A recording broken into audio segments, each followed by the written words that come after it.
चीन के, रूस के और ईरान के वॉरशिप तैनात हो जाते हैं साउथ अफ्रीका में और शुरू हो जाता है जंग का अभ्यास। जी हां साथियों, और यह जंग केवल इस बात की कि अगर अटलांटिक ओशियन से गुजरते हुए जहाजों को अमेरिका ने रोका तो उसे कैसे रोका जाएगा, बस इसी को लेकर के हेडलाइंस बनना शुरू होती हैं। China, Russia, Iran join South Africa for naval drill as tension run high. दुनिया भर के अखबारों में एक ही खबर, एक्टिविटीज, ये पूरे ऑपरेशंस जिस वजह से हो रहे हैं उनके केंद्र में केवल यह है कि भैया जिस तरह से इस रास्ते में हाल ही में हमारे जहाज रोके गए, उनसे हमें निकलना होगा, बचना होगा। आपको याद तो होगा ही, मैंने पिछले सेशन में ही आपको बताया है, इसी चैनल पर आपको बताया है कि कैसे एक ईरान के पास से चले हुए जहाज को अमेरिका ने वेनेजुएला जाने से पहले रोका, जिसका नाम बेला वन था। फिर ये यहां जाने से बच करके निकलने लगा और जब यहां पर पहुंचा एक रूसी जहाज, तो अमेरिकियों ने उस रूसी जहाज को पकड़ लिया। हमने कल के सेशन में आपको बताया था, इससे रूस और अमेरिका के बीच तनातनी बढ़ गई थी, क्योंकि यहां पर रूस ने उसे अपना जहाज क्लेम किया और यूएस ने उसे वेनेजुएला की शैडो फ्लीट कहकर रोक लिया। मेरे प्यारे साथियों, जहाज सबका होता है, हाई सी में सभी देश अपने जहाज लेकर चल सकते हैं। पानी सबका होता है, माफी चाहूंगा, जहाज सबका नहीं, पानी सबका होता है, हाई सी सबका होता है, और उसमें सभी देश अपने जहाज लेकर चल सकते हैं।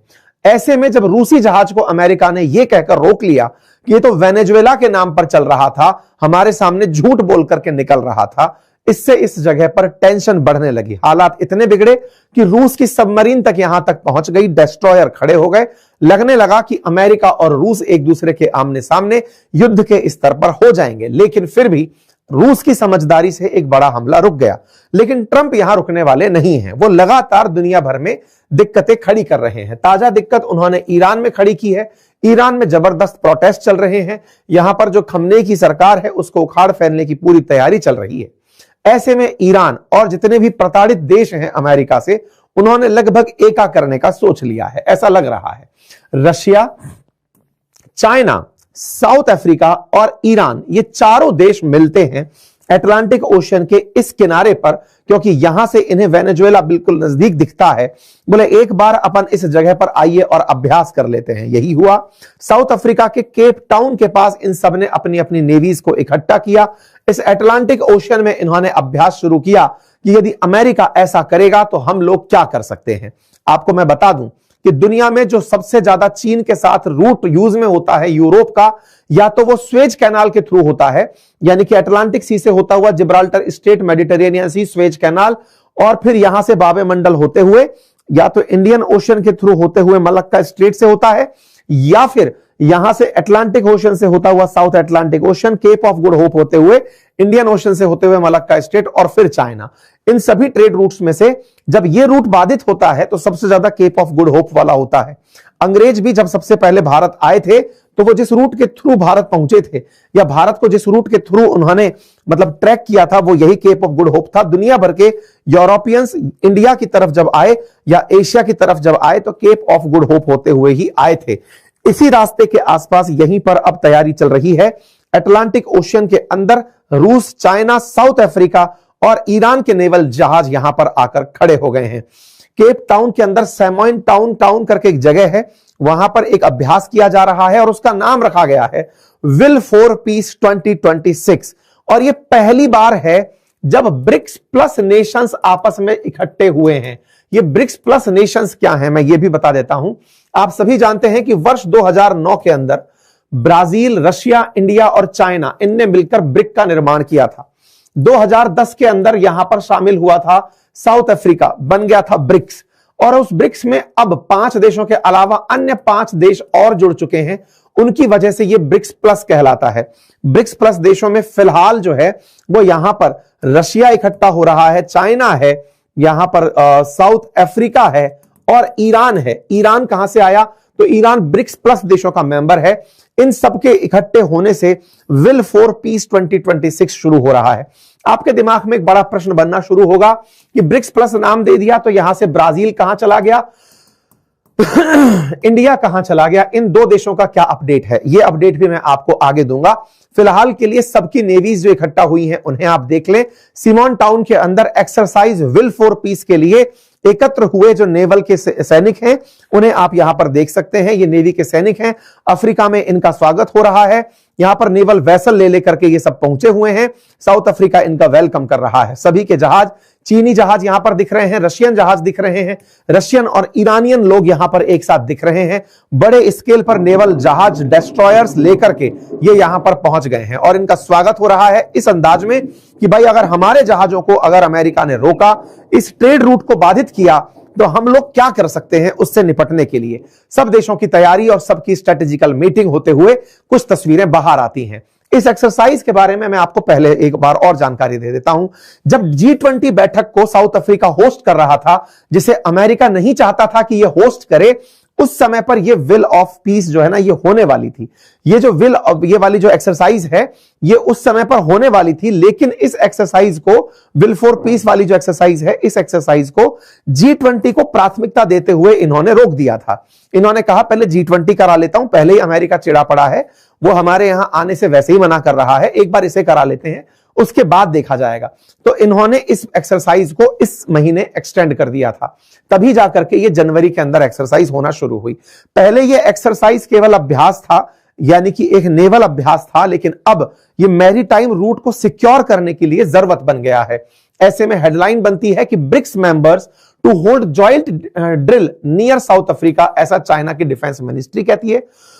पहले भी ब्रिक्स के ये देश मिलकर के एक दो बार मीटिंग किए हैं, लेकिन ब्रिक्स प्लस देशों की ये पहली बैठक है, इसीलिए इसे first ever joint naval drill कहा जा रहा है, जिसमें इस क्षेत्र के अंदर जो ब्रिक्स प्लस कंट्रीज हैं वो मैरीटाइम सिक्योरिटी के लिए बात करेंगे। क्योंकि जो रूसी जहाज वाला कांड हुआ उसमें था क्या कि वो ईरान से वेनेजुएला जा रहा था। तो ईरान, वेनेजुएला और रशिया, ये तीनों तो अमेरिका द्वारा प्रतिबंधित देश हैं।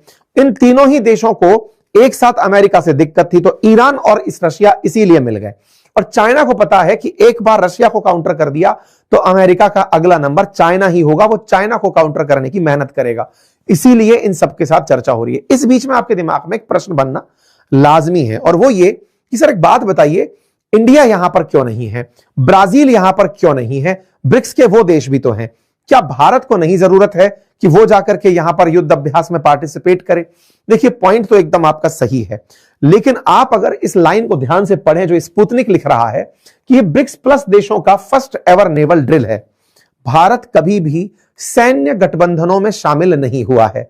भारत ने क्वाड का भी जब सैन्यकरण शुरू हुआ था, जिसको चाइना ने काफी क्रिटिसाइज किया था, एक्सटेंडेड नाटो जिसे कहा था, भारत उससे भी पीछे हट गया था।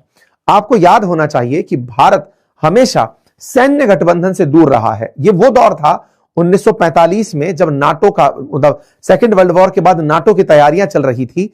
उस समय पर रशिया वालों ने सोवियत रूस के नेतृत्व में WTO, वार्सा ट्रीटी ऑर्गेनाइजेशन नाम का एक सैन्य गठबंधन बनाया था, लेकिन भारत ने कहा कि हम नामधारी रहेंगे, नॉन अलाइन मूवमेंट चलाएंगे, लेकिन हम किसी भी गठबंधन में शामिल नहीं होंगे। अमेरिका लगातार ब्रिक्स को यह कहते हुए क्रिटिसाइज करता आया है कि ये ब्रिक्स को इकोनॉमिक कॉपरेशन का गठबंधन बताते जरूर हैं, लेकिन किसी का उद्देश्य इकोनॉमिक कॉपरेशन लगता नहीं है। ये आपस में आगे चलकर एंटी अमेरिका सेंटिमेंट ही फैला रहे हैं। आपको याद होगा बीच में ब्राजील के अंदर जब इस तरह की बैठक हो रही थी, तब डी डॉलराइजेशन की चर्चा से ट्रंप एकदम चिढ़ गए थे कि ये ब्रिक्स करेंसी बनाने के जिक्र करने वाले देश हमें हल्के में ना ले, डॉलर को हटाने के बारे में ना सोचें। तो ट्रंप को जो डर है असल में ब्रिक्स से, ये लोग वही कर रहे हैं। ये असल में सब मिलकर के ट्रंप के खिलाफ कहिए या अमेरिका के खिलाफ कहिए, सैन्य गठबंधन बना रहे हैं। भारत इस सैन्य गठबंधन में शामिल नहीं है। यह भारत की तरफ से कोई स्टेटमेंट नहीं है, लेकिन यह भारत का हमेशा से विश्व को लेकर रुख रहा है। वो सैन्य अभ्यास जरूर करता है, लेकिन जब वो किसी देश के खिलाफ हो रहा हो या किसी एक्टिविटी के खिलाफ हो रहा हो या किसी ऑर्गेनाइजेशन के नाम पर हो रहा हो, तो सामान्यतया वो उससे बचता है। मैं आपको याद दिला दूं कि जो ब्रिक्स है वो बनाया इकोनॉमिक कॉपरेशन के लिए गया था। वर्तमान में इसके अंदर 10 से अधिक सदस्य हैं। 11वां जो मेंबर सऊदी अरब है, वो अमेरिका के डर से ज्वाइन तो कर लिया, लेकिन सदस्यता के अंदर अपनी परमिशन नहीं दिया है, तो वो अटका पटका चल रहा है। अर्जेंटीना मना कर दिया है। कुल मिलाकर के ब्रिक्स के हाल वैसे भी ट्रंप के सामने कमजोर पड़े हुए हैं। ये इकट्ठा होकर ना तो डॉलर के मुकाबले कोई करेंसी लाने की हिम्मत कर पाए और ना ही ये सैन्य गठबंधन के अंदर कोई बड़ी स्ट्रेंथ रख पाए। लेकिन अब क्या करें, जब इनको तेल बेचना ही है, ईरान के पास तेल है, रूस के पास तेल है और चाइना को एक्सपोर्ट करना है, इन सभी देशों की जरूरतें समुद्र के अंदर बहुत ज्यादा हैं। इन्हें पता है कि अगर हम अपने हकों के लिए नहीं लड़े तो एक दिन अमेरिका इनको घर से बाहर निकलने का भी टोल वसूलेगा। ऐसे में इनकी मजबूरी बन गई है कि ये इस अभ्यास को कर रहे हैं। कुल मिलाकर के ये ब्रिक्स कंट्री ट्रंप के खिलाफ कहिए या अमेरिका के खिलाफ बचने की तैयारी कर रही है। ऐसे में क्या पुतिन वाकई में ट्रंप के खिलाफ इस मोर्चे में कामयाब होंगे? क्या वो वाकई में ट्रंप को जिस तरह यूक्रेन के सामने अभी तक नहीं अपने आप को पीछे हटवाए, क्या वो ऐसे अपने आप को बचा पाएंगे? तो देखिए सवाल हमेशा बना रहेगा, क्योंकि मादुरो की गिरफ्तारी होना रूस के ऊपर एक बड़ा सवाल था। मादुरो का वेनेजुएला से उठकर चले जाना, वेनेजुएला इस उम्मीद में था कि रूस उसे बचाने आएगा, अमेरिका के खिलाफ कोई एक्शन लेगा, क्योंकि मादुरो ने कुछ समय पहले ही रूस के साथ स्ट्रेटेजिक टाई की थी। बकायदा उसकी हेडलाइन सजी थी, लिखा गया था कि अगर रूस मतलब वेनेजुएला में कोई भी एक्शन होता है तो रूस वेनेजुएला के साथ खड़ा रहेगा। लेकिन ऐसा कुछ नहीं हुआ। इतना ही नहीं, अमेरिका ने दुनिया के सामने से रूस का डर निकालने के लिए उसके जहाज को कैप्चर कर लिया और जहाज कैप्चर करके यह दिखा दिया कि मादुरो के साथ ना चीन खड़ा हो पाया था, ना रूस के साथ खड़ा हो पाया था। इस तरह से मादुरो को अकेला छोड़कर उसने दुनिया के सामने से चीन और रूस का डर निकाल दिया। और अब जब वो ईरान के अंदर सत्ता परिवर्तन की लहर चलाया हुआ है, उस समय रहा सहा जो और डर है कि भाई ईरान कुछ कर सकता है, ईरान आतंकवादी हमले करवा देगा, वो सब खत्म कर रहा है अमेरिका अपनी सुप्रीमेसी को बढ़ावा देने के लिए। जिस तरह से खमेनी के खिलाफ ईरान में प्रदर्शनों को हवा दे रहा है, उससे यह प्रतीत होता है कि वो ईरान के अंदर भी जल्द सत्ता परिवर्तन करा देगा। हालात बहुत बद से बदतर होते जा रहे हैं।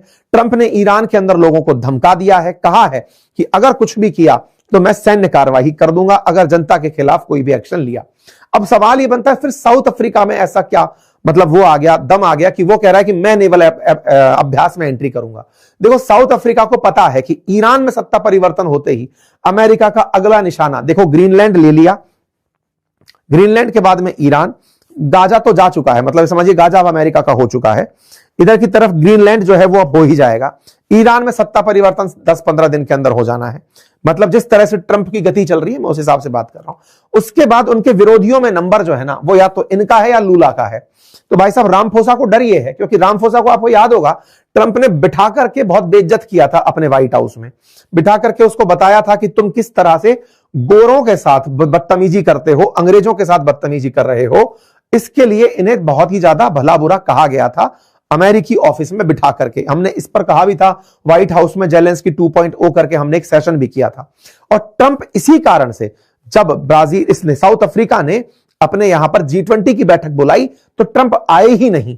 और तो और इस साल मतलब 2026 में G20 अमेरिका में होने वाला है, तो इस साल साउथ अफ्रीका को वो नहीं बुलाएंगे, ये अनाउंस कर चुके हैं।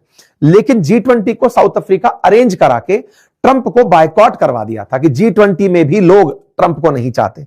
लेकिन ट्रंप तो ट्रंप है, ट्रंप अपने दम पर अब अगला जो एक्शन ले सकते हैं अंतरराष्ट्रीय बेइज्जती का, वो साउथ अफ्रीका से है। इसी वजह से साउथ अफ्रीका के साथ मुसीबत क्या फंसी है कि वो जानबूझकर जल्दी से साथ आ रहा है रशिया चाइना के, क्योंकि हम सब मिल गए तो सुरक्षित रहेंगे, अगर अकेले रह गए तो दिक्कत हो जाएगी। तो भैया हम दोनों का क्या है? देखो इंडिया के केस में तो बहुत ही विकट स्थिति है। इंडिया के केस में तो अभी जो इनके वो हैं लुटनिक जो वाणिज्यिक मंत्री हैं वो बोले हैं अमेरिका के कि भारत के साथ ट्रेड डील हुई रखी थी, लेकिन मोदी जी ने फोन नहीं किया ट्रंप को। हम कहते रहे कि मोदी जी एक बार ट्रंप को फोन कर दो। ट्रंप फोन पे कहलवाना क्या चाहते थे कि ऑपरेशन सिंदूर के अंदर मतलब जो समझौता कराया भारत पाकिस्तान का वो अमेरिका ने कराया। मोदी जी ने कहा मैं नहीं करूंगा, बस बोले इस चक्कर में ट्रेड डील अटक गई। तो भारत का तो खेल अलग ही चल रहा है, भारत अलग लेवल पर अमेरिका से लड़ रहा है, एक फोन के ऊपर लड़ाई चल रही है कुल मिलाकर के। जहां तक बात हो लूला की, तो लूला जो है ना वो जायर बोल्सोनारो को जेल में डाले रखना चाहते हैं। जायर बोल्सोनारो लूला के अपोजिशन के आदमी हैं ब्राजील के अंदर, और ऐसे में लूला वेनेजुएला के भी काफी समर्थक थे। ऐसे में लूला ने जायर बोल्सोनारो को जेल में रहने का वीटो कर दिया कि पट के रखो। और बोल्सोनारो जो है वो ट्रंप के मित्र हैं। तो ब्राजील जो है वो निशाना है अमेरिका का, साउथ अफ्रीका निशाना है। अगर आप ब्रिक्स कंट्रीज को देखो तो वो सब एंटी अमेरिका कंट्रीज हैं। उनमें इंडिया अपने आप को साइड में रखकर चल रहा है कि भाई देखो अभी अपनी ट्रेड डील होने को रखी है, ना हमको तेल बेचना, ना हम यहां पर किसी के साथ कोई बदतमीजी कर रहे हैं, हम अपनी लड़ाई पर लड़ रहे हैं। इंडिया ने फिर से अपने आप को आइसोलेट कर लिया है, किसी भी गुट में जाने से रोक लिया है, क्योंकि जो गुट में है उनके साथ भी बुरा हो रहा है, वो भी किसी को कोई बचा तो पा ही नहीं रहे। तो एटलीस्ट अपनी पहचान के साथ तो हम चलें, और हम वही करते जा रहे हैं। ट्रंप ने हाल ही में जो खेला किया है वो खेला वो और देशों के साथ भी करेगा। 500% टैरिफ के लिए सीनेट को उसने बिल को तो मंजूरी दिलवा ही दी है कि जाओ जाके बिल को पास कर दो, जिसमें ब्राजील, इंडिया, चाइना, इनके खिलाफ रूस से तेल खरीदने के ऊपर टैरिफ लगेगा। तो ऐसे में भारत टैरिफ को काउंटर करने के लिए फिलहाल किसी भी ग्रुप में जाकर नहीं बैठ रहा है। अब ये रणनीतिक समझदारी है या कमजोरी, ये समय बताएगा, लेकिन फिलहाल के लिए अमेरिका के सामने मैसेज यही जा रहा है कि भारत एंटी अमेरिका ग्रुपिंग में शामिल नहीं है। जहां तक बात हो लूला की, तो लूला भी कहीं ना कहीं जानते हैं कि बाल्सेनारो के समर्थन में अगर अमेरिका उतरता है तो लूला के लिए काफी मुसीबतें होंगी। तो कुल मिलाकर के सारा जियोपॉलिटिक्स के अंदर दाव पेच का खेल चल रहा है। हर आदमी सोच रहा है कि ट्रंप का कार्यकाल कब पूरा हो, कब ये उतरे, क्योंकि ये हर दिन मतलब एक राक्षस की तरह फैलता ही जा रहा है। कल के मुकाबले आज ज्यादा घातक होता जा रहा है। जिन मित्रों के साथ खाला चला पड़ा था, अब ये उनके खिलाफ हो गया है। मतलब ये वैसा जो भस्मासुर टाइप की शक्ति ले लिया है कि ये जिनके साथ है अब उनके भी नुकसान में है। मतलब नाटो कंट्रीज को धमकी दे रहा है कि तुम लोग मेरे बिना कुछ नहीं हो। यूरोप से कह रहा है कि डेनमार्क वाले क्या सोचते हैं, ग्रीनलैंड में एक बोट खड़ी करके वो ये सोचते हैं कि ग्रीनलैंड उनका हो जाएगा। मतलब ये बहुत भीषण घातक आदमी हो गया, किसी का नहीं बचा है। मुझे ये लग रहा है कि इसके कालखंड में ये अमेरिकियों के खिलाफ ही ना हो जाए, क्योंकि इसके अंदर एक नेक्स्ट लेवल का एक्सट्रीमिज्म सवार हो चुका है। खैर, दुनिया को इसका भी काल तो भुगतना ही होगा, क्योंकि ऐसे जितने भी मतलब आदमी पनप कर आते हैं, ये होती तो मानवीय भूल ही है। बाकी फिलहाल के लिए इतना ही। बाकी आप लोग इस विषय पर क्या सोचते हैं, अपनी राय जरूर बताएं। चैनल पर नए हैं तो सब्सक्राइब कर लें। बाकी अपडेटेड जो भी जानकारियां होंगी वो मैं आपके साथ में साझा करता चलूंगा। Thank you so much. Channel पर नए हैं तो सब्सक्राइब अवश्य करें।